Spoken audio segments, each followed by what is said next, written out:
اگلے ہی پل ان کا ہاتھ اپنے ہاتھ میں لیا اور پھر ان ہاتھوں کو چوم لیا، کہنے لگا کہ مجھے پہچانے بابا میں کون ہوں۔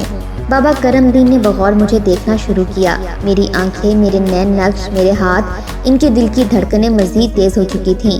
کہنے لگے کہ باخدا سچ سچ بتاؤ تم کون ہو، میرا دل پھٹنے کو تیار ہے۔ میں نے روتے ہوئے انہیں اپنے گلے سے لگا لیا اور گلے سے لگا کر کہنے لگا کہ بابا میں ہی آپ کا فیروز ہوں، میں ہی آپ کا بیٹا محمد فیروز ہوں، جسے آج سے 30 سال پہلے آپ کھو چکے تھے۔ میری بات سن کر تو بابا گویا ساکت ہو چکے تھے۔ کہنے لگے کہ تم میرے بیٹے ہو۔ وہ اپنی بوڑھی آنکھوں سے میرے چہرے کو ٹٹولنے لگے، پھر مجھے اپنے سینے سے لگا کر پھوٹ پھوٹ کر رونے لگے۔ پہلے ان کے آنسو میری یاد میں بہتے رہے تھے، 30 سال تک میرا باپ میری یاد میں روتا رہا تھا، مگر آج جو ان کی آنکھوں سے آنسو نکلے تھے وہ خوشی کے آنسو تھے۔ رو رو کر مجھے چومنے لگے، کہنے لگے کہ مجھے میرے صبر کا پھل مل گیا، میری انتظار کی گھڑیاں ختم ہو گئیں، تم یہاں تک کیسے پہنچے؟ وہ مجھ سے سوال کر رہے تھے اور میں انہیں حوصلہ دینے لگا۔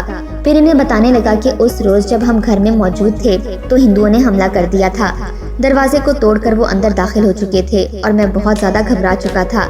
مجھے اور کچھ نہ سوچی تو میں کھڑکی کے راستے گھر سے باہر کو کود گیا تھا۔